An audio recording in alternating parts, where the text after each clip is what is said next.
Bonjour à tous et bienvenue pour cette petite capsule vidéo où nous allons voir ensemble comment résoudre une équation à paramètres.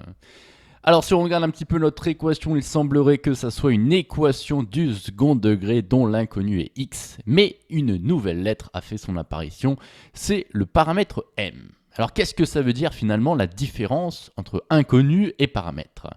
Un paramètre m, c'est vous allez pouvoir choisir finalement la valeur de m que vous voulez. Et une fois que vous avez choisi cette valeur de m, que vous la remplacez dans l'équation, eh bien vous obtenez une équation dont l'inconnu est x.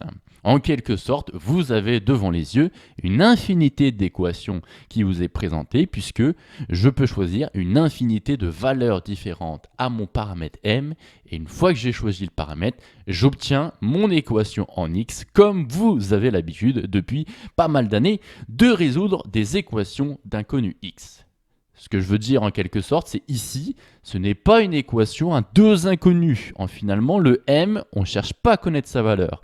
Ce qu'on veut en revanche savoir, peut-être, c'est l'objectif de la question 1, c'est pour quelle valeur de notre paramètre m, eh bien l'équation admet une unique solution. Quand je dis unique solution, c'est l'unique valeur de x qui fait que l'expression est égale à 0. Voici la première question. Deuxième question, eh bien, c'est de déterminer cette unique solution, c'est-à-dire cette unique valeur de x qui fait que l'égalité vaut 0. Alors vous allez me dire, c'est une équation qui semblerait être du second degré. Qui dit équation du second degré admet une unique solution, se dit, discriminant delta, je sais que le delta doit valoir 0.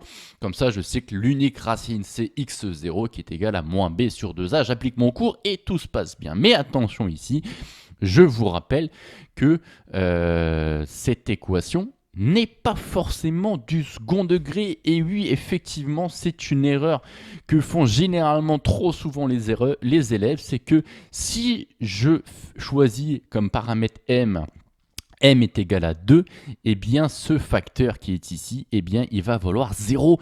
Et donc le terme en x au carré va disparaître. Et donc si le terme en x au carré disparaît, eh bien nous allons nous retrouver avec une équation du premier degré.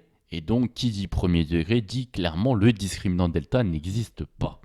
Nous allons donc faire ce qu'on appelle une preuve par disjonction de cas, c'est-à-dire dans un premier temps, je vous propose qu'on étudie le cas où m égale 2, et nous avons vu ensemble qu'on va se retrouver avec une équation du premier degré, et dans un second temps, nous allons étudier ce qui se passe quand m est différent de 2, c'est-à-dire dans le cas où e sera effectivement du second degré, et donc nous pourrons appliquer notre delta.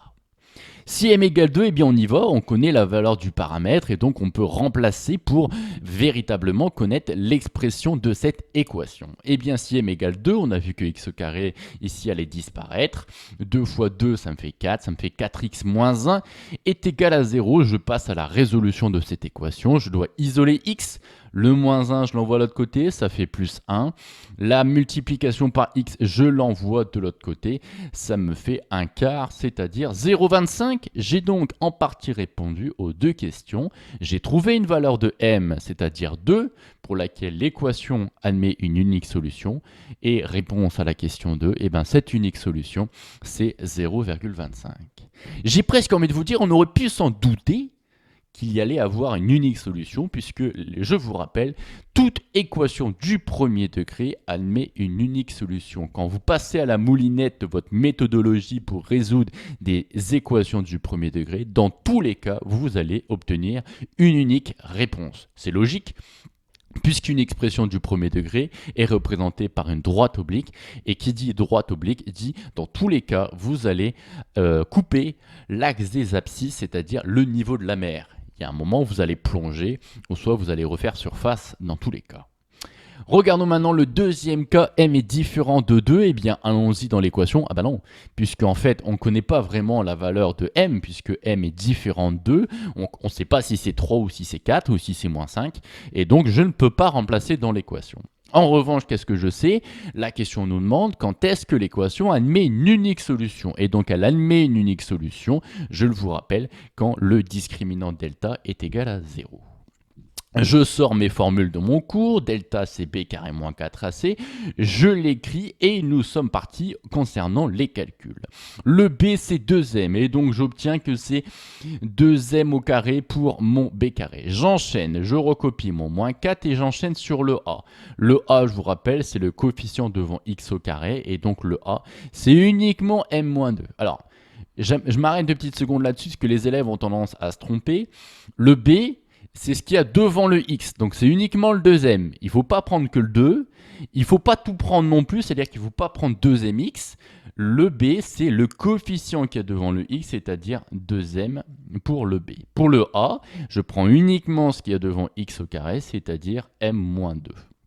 Et de la même manière, concernant le C, s'il vous plaît, merci de prendre le moins avec. Et donc ce n'est pas plus 1 la valeur de C, comme pas mal d'élèves auraient pu faire, mais c'est moins 1. Nous enchaînons sur cette expression pour essayer de la simplifier. Alors, 2m au carré, ça me fait quoi 2m au carré? Je rappelle qu'un carré, c'est-à-dire que je multiplie par moi-même. 2m fois 2m, ça me fait 2 fois 2, 4. M fois m, ça me fait m carré. Voilà. Concernant cette deuxième expression, avec plein de parenthèses, avec plein de signes moins, on va y aller tranquillement. Moins 4 multiplié par moins 2 multiplié par moins 1. En fait, c'est que des multiplications. Moins 4 fois m-2 fois moins 1. Quand vous avez que des multiplications, je vous le rappelle, on peut les faire dans l'ordre que l'on souhaite. Et ça, c'est vraiment pratique. Et ce que je vous propose, c'est la parenthèse m-2, on ne va pas s'en occuper tout de suite. Par contre, on va faire moins 4 multiplié... Pardon ? Moins 4, on va les multiplier par moins 1. Moins 4 multiplié par moins 1, ça me fait plus 4. Et je recopie mon m-2, j'obtiens donc plus 4 multiplié par m-2. L'avantage d'avoir fait ça, c'est clairement d'avoir enlevé tous ces signes moins qui font tellement peur aux élèves. Moins 4 fois moins 1, ça me fait plus 4. Le m-2, je vais m'en occuper dans un second temps. Alors comment je vais m'en occuper? C'est pas très compliqué. J'ai une multiplication ici 4 fois qui agit sur une addition et donc je peux appliquer ma distributivité et obtenir 4 fois m égale 4m et 4 fois moins 2 égale moins 8. Nous avons devant les yeux ce qu'on appelle une équation du second degré, puisque j'ai un égal et que je cherche la valeur de m. Je vous rappelle, c'est la question qui nous est posée à la question 1. Plusieurs techniques pour résoudre une équation du second degré. Je rappelle 4 méthodes en votre possession, pratiquement. La première, est-ce que je n'ai pas une racine évidente? Comme ça, je peux factoriser, je connais le facteur. Dans un second temps, est-ce que je ne peux pas utiliser la propriété somme produit des racines? Est-ce que je ne peux pas trouver éventuellement un facteur commun ou une racine ou une identité remarquable? Et puis si ces 3 méthodes ne fonctionnent pas, eh bien je peux sortir l'artillerie lourde qui est d'utiliser le delta b carré moins 4ac et les éventuelles racines x1 et x2 moins b plus ou moins racine de delta sur 2a. Ces formules-là, il faut les connaître par cœur, mais je vous rappelle, c'est quand même très calculatoire. B carré moins 4ac, ça prend du temps. Le racine de delta, il faut être capable de la simplifier pour rendre l'expression de ma racine assez jolie. Et pareil, concernant la fraction, eh bien, il faut être capable de la simplifier, tout ça. Au niveau calculatoire, ça mérite quand même pas mal d'attention. Je vous propose ici de tester les méthodes une par une. Est-ce qu'on n'aurait pas, par le plus grand des hasards, une racine évidente? Eh bien, si vous regardez les coefficients, vous avez du 4 et du moins 8. Mais au fait, aux dernières nouvelles, 4 plus 4 moins 8, ça fait 0. Et donc, si je remplace m par 1, j'obtiens bien 1 au carré, ça fait 1, fois 4, ça me fait 4. Donc j'obtiens bien 4 plus 4 moins 8 égale 0. Et donc, 1 est racine évidente. Et je rappelle, si 1 est racine évidente, je suis capable de factoriser par m moins 1, puisque ici, dans ce facteur, si je remplace m par 1, ça fait 0. Et donc, je prépare ma factorisation. Je sais que je peux factoriser par m-1. J'ai ici une expression du second degré. Donc, mon deuxième facteur est du premier degré, puisque premier degré fois premier degré, ça me fait du second degré. Et donc, ici, il faut que j'arrive à trouver la valeur du coefficient qui est dans m et trouver la valeur de la constante de mon deuxième facteur. Regardons un petit peu ensemble comment on fait pour trouver cette factorisation. Il faut obtenir du 4m carré. Donc je dois bien sûr faire m fois fois 4m pour obtenir du 4m carré. Voilà, j'ai trouvé le coefficient devant le m. Comment je fais pour avoir du moins 8? Je dois faire moins 1 fois quelque chose. Eh bien, je dois faire moins 1 fois 8 pour obtenir la constante. Voilà, ma factorisation est faite. Nous pouvons également vérifier avec le terme en m, voir que tout se passe bien. M fois 4m, ça me fait... m fois 8, ça me fait du 8m. Donc là, j'ai essayé de produire du m carré, c'est pas possible. Parce que là, on regarde les 4m. Donc pour produire du m, je dois faire m fois 8, ça me fait 8m. Donc j'en ai 8 ici. Deuxième manière de produire du m, c'est de faire moins 1 fois 4m. Cette fois-ci, des m, j'en ai moins 4. Conclusion, j'en ai 8 et j'en ai moins 4, ce qui me fait bien un total de 4m. La vérification est faite. J'ai trouvé ainsi mes deux valeurs de m, telles que ceci vaut 0, puisque je rappelle, elle admet une unique solution, notre équation E, tout ça c'est équivalent au fait que ceci égale 0. Et quand est-ce qu'un produit vaut 0? Eh bien, un produit vaut 0 si l'un de ces facteurs vaut 0. À gauche, j'obtiens m égale 1. Et à droite, si on vérifie très rapidement, il ne faut pas égal à 2. Mais il faut moins 2 ici au niveau du m pour que ça fasse 0. Et donc, j'ai trouvé mes deux valeurs de m égale 1 et m égale moins 2, telles que l'équation E admet une unique solution. Conclusion, voici les trois valeurs de m telles que ça marche. Eh bien, voilà, j'ai trouvé mes trois valeurs de m. J'ai trouvé le 2 ici, ce qui faisait que x est égal à 0,25. J'ai trouvé mon 1 et j'ai trouvé mon moins 2. Voici la réponse à la question 1. Nous passons tout de suite à la question 2 qui était finalement de trouver la valeur de cette unique solution. Eh bien, je vous propose ici à gauche de tester avec m égale 1 et avec m égale moins 2 pour voir ce que ça donne au niveau de notre équation. Alors, si on réfléchit un peu, je vous rappelle qu'en fait, vous pouvez éventuellement le faire directement parce que d'après votre cours, si delta égale 0, eh bien, je vous rappelle que votre cours, il vous dit que c'est moins b sur 2a. Et donc, je dois faire moins 2m divisé par m moins 2. Donc, on va pouvoir éventuellement vérifier ça juste après. Honnêtement, quand j'ai préparé le document, je l'ai fait en mode classique, c'est-à-dire je remplace m par 1 et je regarde ce que ça donne. Je résous l'équation en utilisant toutes les méthodes qu'il y a dans mon cours. Mais on va vérifier après que ça marche avec le moins b sur 2a. On y va. M égale 1, qu'est-ce que ça donne? M égale 1, ici ça me donne 1 moins 2, ça fait moins 1.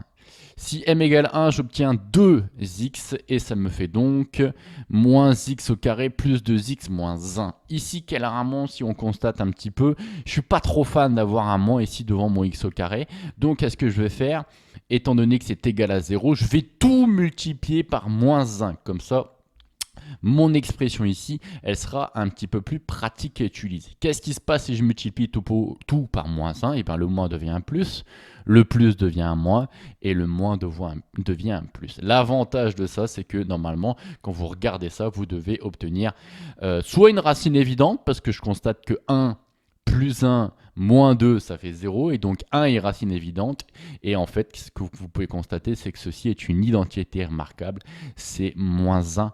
X moins 1, le tout au carré. Et donc, si x moins 1 au carré égale 0, ça veut dire que le facteur qui est à l'intérieur est égal à 0. Et donc, ma racine, c'est bien 1. Regardons un petit peu ce qui se passe au niveau de la fameuse formule de mon cours, qui était moins b sur 2a. Si je prends m égale 1, moins b, ça fait moins 2. Si je regarde ce que vaut 2a, eh bien, déjà, je regarde ce que vaut A. A, ça fait 1 moins 2, ça fait moins 1. Et donc, 2A, ça fait moins 2. J'obtiens donc moins 2. Moins 2, pardon, divisé par moins 2. Moins 2 divisé par moins 2, j'obtiens 1. Éventuellement, je vous laisse écrire tranquillement la formule sur votre feuille et vérifier effectivement qu'on obtient bien moins 2 divisé par moins 2 et c'est égal à 1. Mais vous pouvez remarquer qu'en réalité, simplement en utilisant une petite identité remarquable, je ne suis pas obligé de parachuter une formule de mon cours qui généralement peut poser des problèmes aux élèves parce que vous ne la connaissez pas par cœur et qu'il y a une erreur dans son application. Ici, en fait, je n'ai simplement utilisé qu'une identité remarquable que vous maîtrisez depuis la classe de seconde. Regardons ce qui se passe dans le deuxième cas si notre m est égal à moins 2. On y va. Si m égale moins 2, ça me fait moins 2, moins 4. Et ici, au niveau de mon 2m, 2 fois moins 2, ça me fait également moins 4. Donc moins 4 et 1 au niveau de la constante. De la même manière, ici, je trouve qu'il y a quand même beaucoup trop de moins dans cette équation du second degré. Donc allez, on multiplie tout par moins et comme ça tout se transforme en des plus.